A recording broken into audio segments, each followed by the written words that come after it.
So hi everyone, I'm going to introduce the next speaker. We have 5 speakers lined up for this afternoon, our last session. And the first speaker is Peter Spong. Peter is going to talk about challenges in calculating epigenetic age. Thank you. Yeah. Thanks for the invitation. Since I only have 20 minutes, so I have 30 minutes. 20 minutes. 30. I have 30 minutes? Are you sure? So I only have 20 minutes. Oh, okay. I can give the extra 10 minutes to the following speakers. So, like to share some of the recent work we did for this sort of epigenetic aging calculation. So about 5 years ago, I started to collaborate with a few, the scientists. They work on epigenetic aging calculation. This is very new to me, and so I was trying to use the existing method and so on and so forth. But later on, I just found that actually there are some challenges in the calculating epigenetic age. So that's why I bring my PhD student Yahui to this project, and so I did not get a chance to take a photo because I just arrived yesterday night. So I just had my own painting of the Spirit Island, my impression of Spirit Island marine lake in Jasper. I did 2022 after I visited marine lake. So as a surrogate of the photo, right?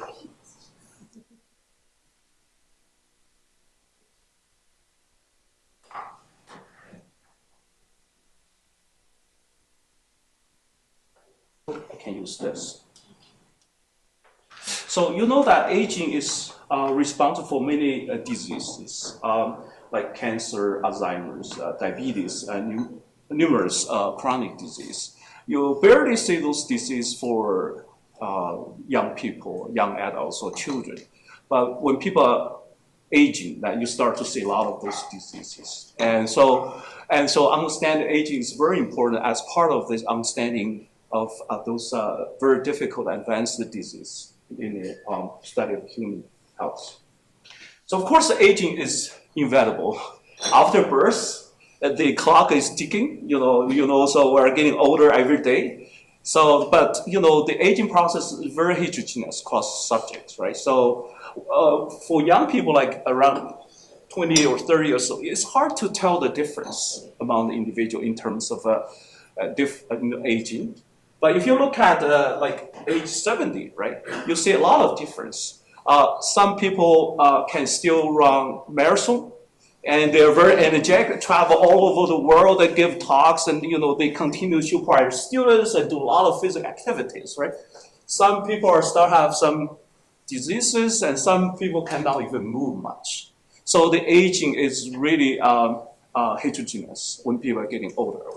So the question, of course, is very important for us to understand is what causes aging. How do we quantify aging and aging variability, particularly for the senior population? So can we find any way to slow down aging, right? So if we have a drug that can give people 40 years extra lifetime, I think that this probably drug will be #1 drug in the world.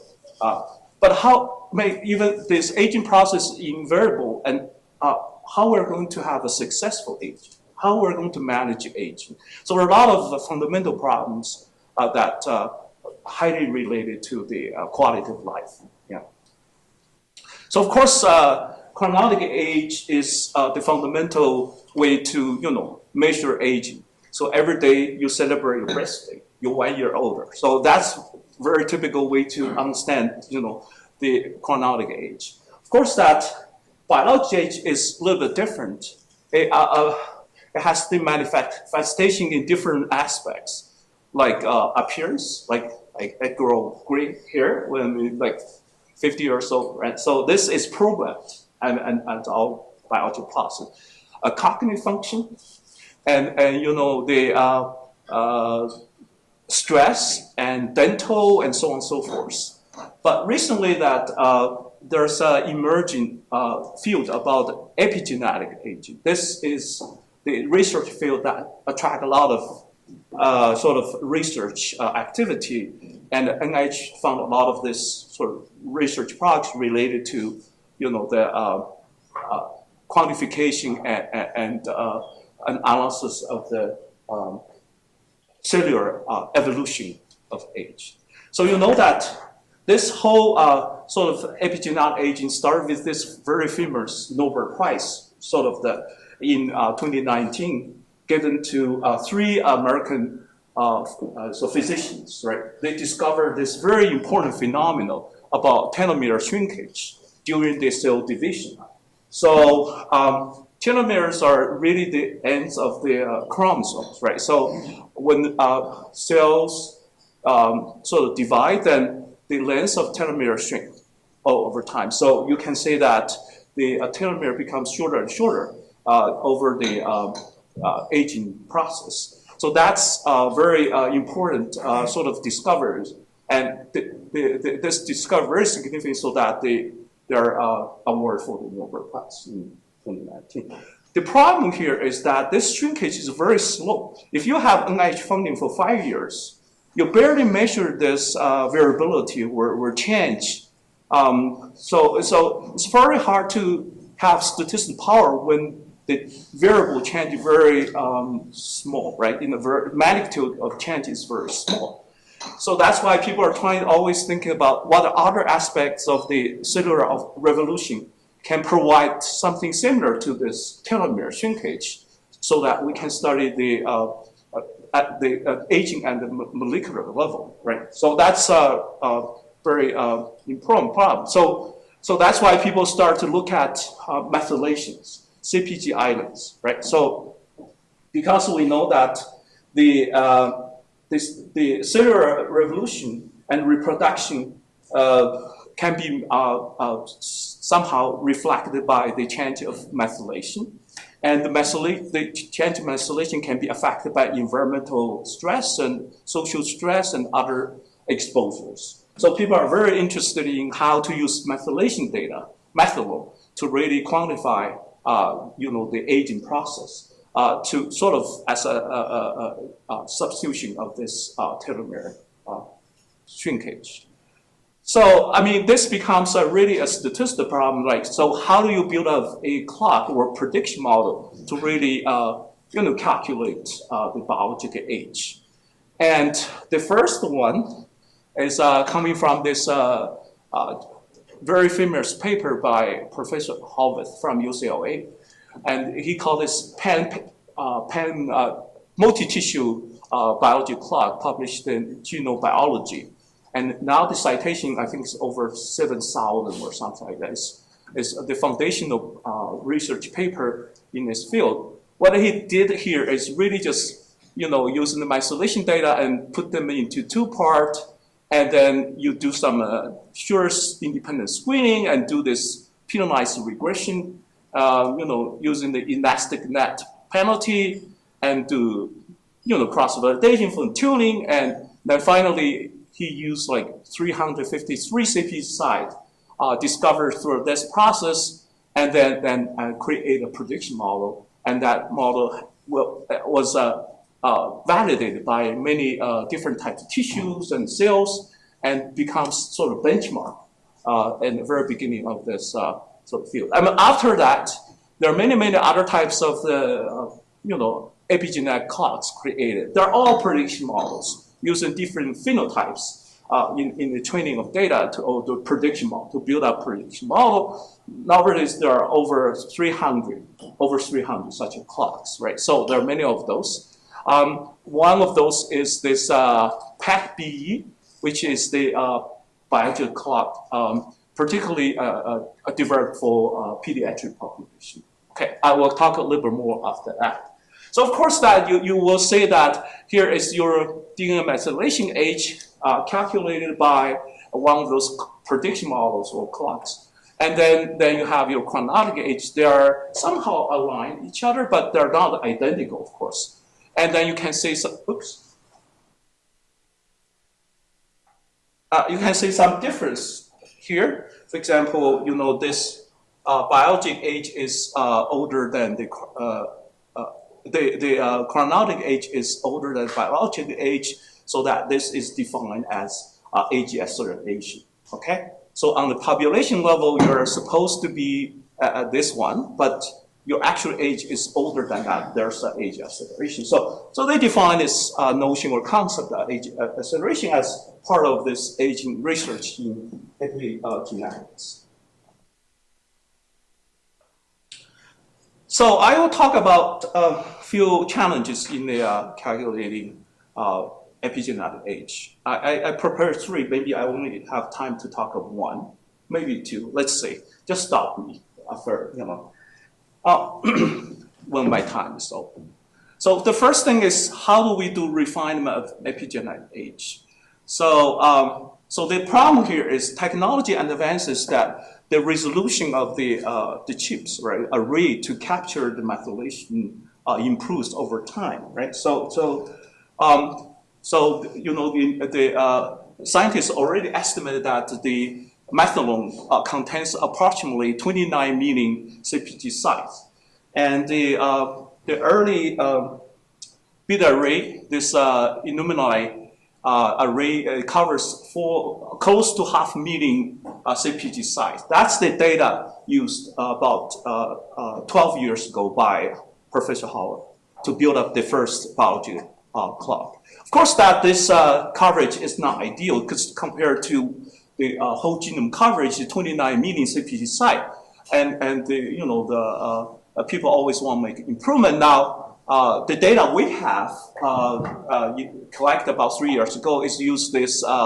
Epi array, which covers close to 1 million sort of the CpG site. I mean, this improvement certainly will happen over years. And now I already see some of the higher coverage by some customized arrays. They can cover 3, 4, even 6 million CpG sites. But anyway, so those are the sort of the higher resolution data you collect, right?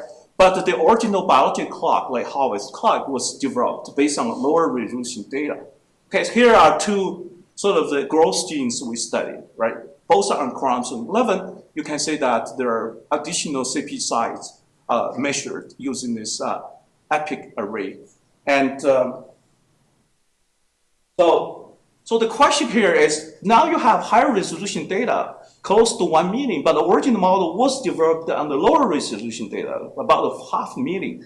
How are you going to deal with that extra sort of variables or CpG size measured by more advanced chip, right? So, I mean, now what people do here is really just ignore those additional CpG size and submit the data to an online calculator provided by Professor Howard, and then you just do the calculation of biology age.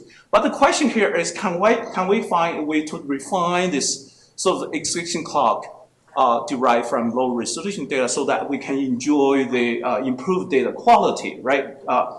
And this one will happen over years because, as I said, that the ultimate goal is to develop the array that can cover 29 million CpG size. So this is really a sort of the work that we want invest our effort to make this happen. Okay.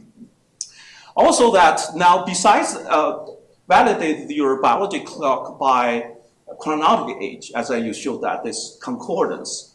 Can we validate using other types of the phenotypes? For example, children, right? Sexual maturation is programmed.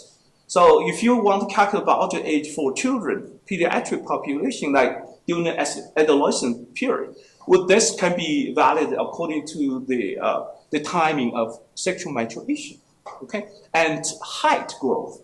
During adolescence, the height growth is very, very significant variable during this, about 8 years, right? So besides this, the phenotype, the chronological age, we should use other types of growth variables in the validation, okay?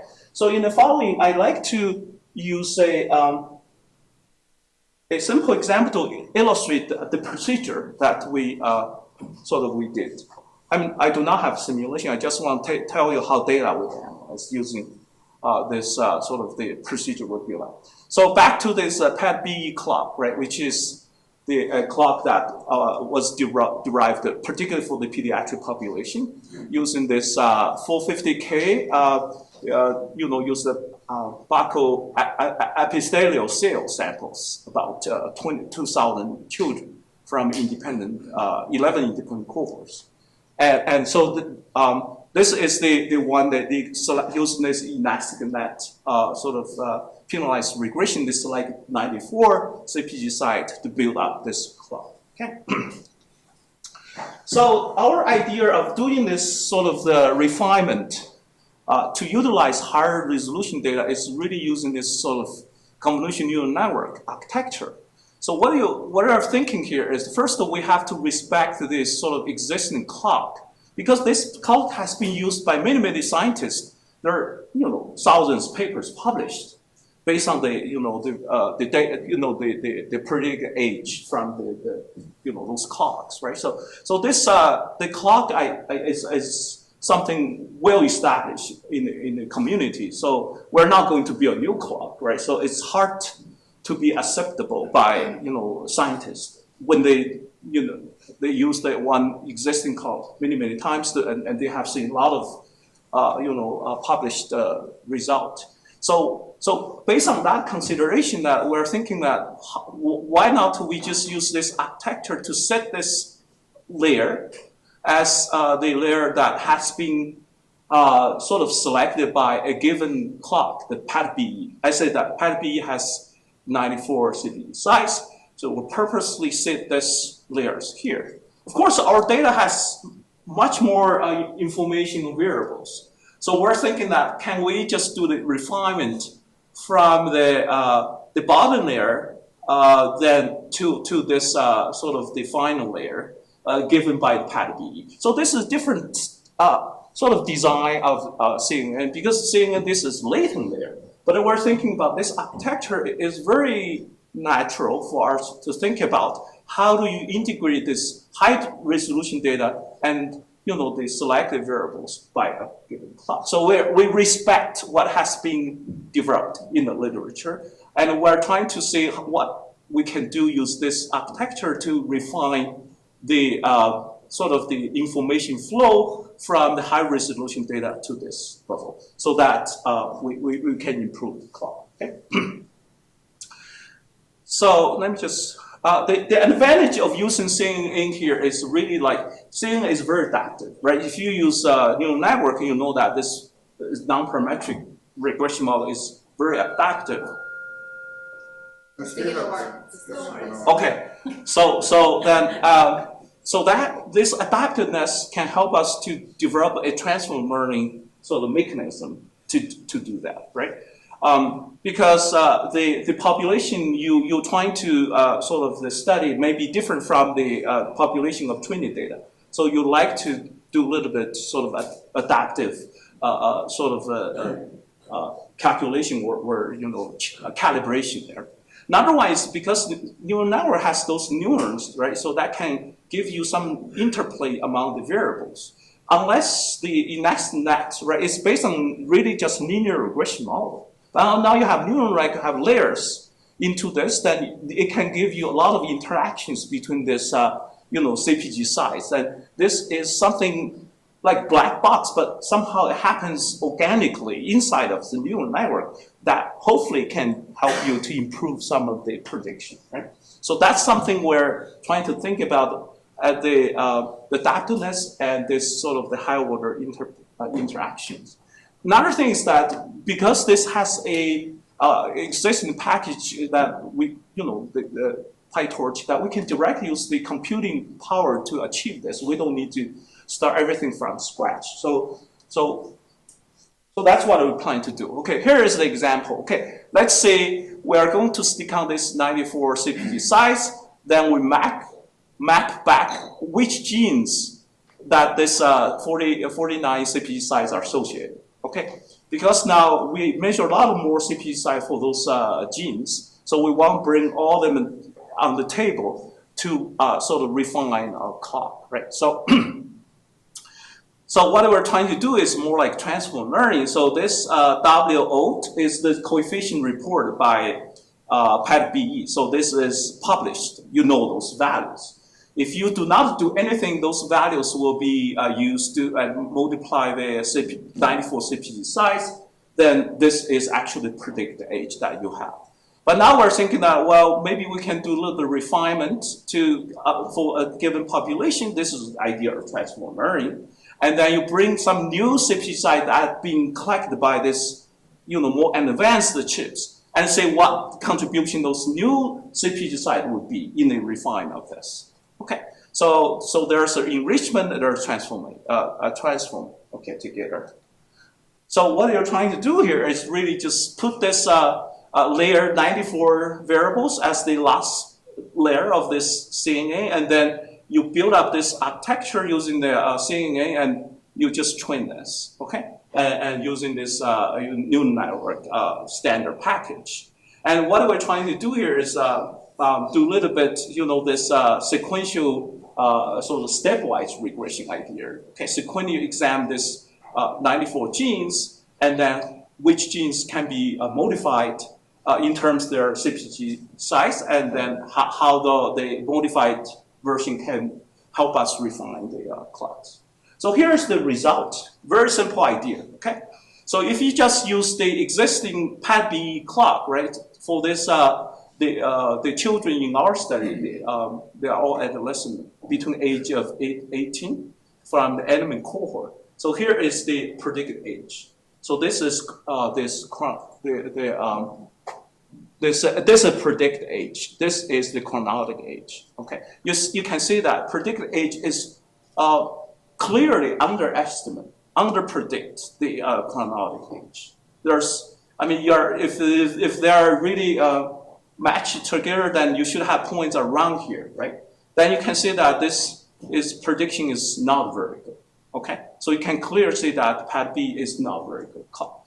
So if you do this little bit the procedure as I described, then you can see that using this mechanism, the procedure, you can see that now the refined clock can give you much better alignment between the predicted age and the chronological age. That's something like you are supposed to see actually in the calculation. So now if you really look at the correlation, when you do the PAT-B here, the correlation is 0.4, but if you do this little refinement, your correlation between the predicted age and the chronological age can double the correlation. So I think that's a little small improvement, but it useful in practice that to help people to really get the right calculation. And when they use this one for their analysis, they don't get much power out of it. When they use our refined predicted age, then they start to see some signals in their subsequent analysis. So I think that this is the contribution that we have. How much time? 7 minutes. Okay, let me just. So the second part I want to talk about uncertain quantification, because now in the epigenetic age calculation, they only give you point prediction. They never consider the uncertainty of prediction. So we just did a little work on the using this conformal prediction to, provide this sort of uncertainty quantification for prediction. So it's already published in the Genetic Epidemiology. If you're interested in that, that you can read that paper. Let me skip this part. Move to third part. Okay, so I already mentioned that there are over 300 this biology clocks available in the literature, and scientists all the time that confused which clock we should use. Of course, that they say, oh, this, but sometimes they really want to get a little bit more data-driven solution rather than by guessing, right, from their sort of own field. So now we're thinking about how to build a meta clock by combining different clocks together, right? So that's really the strategy we like to take to achieve better robustness, generalizability, and reproducibility. Okay, so now you have many clocks, and you're just trying to find an architecture that can really bring this sort of many clocks together, right? So here is the setup, okay? So we're still going to use the neural network to do this, okay? So now you have those sort of the, this is the existing clock. B1 is the coefficient given by any clocks, like a Harvest clock or PAT-BE, they already have the coefficients, published. Now, of course, this may not be enough, so you can bring some additional sort of the clocks, like we call latent clocks, in the neural network, so that you'd like to sort of basically create a prediction model with the existing clocks that you like to bring this to create your meta clock and some additional latent clocks. Okay?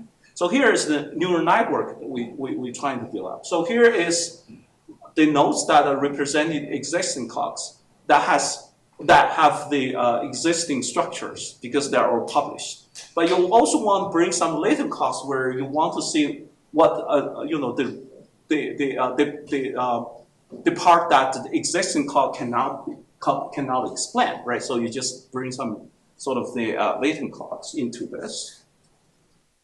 So in this pilot study, we used 12 existing epigenetic clocks, and we used 850 epi data. And so here is the list of the 12 clocks. Okay.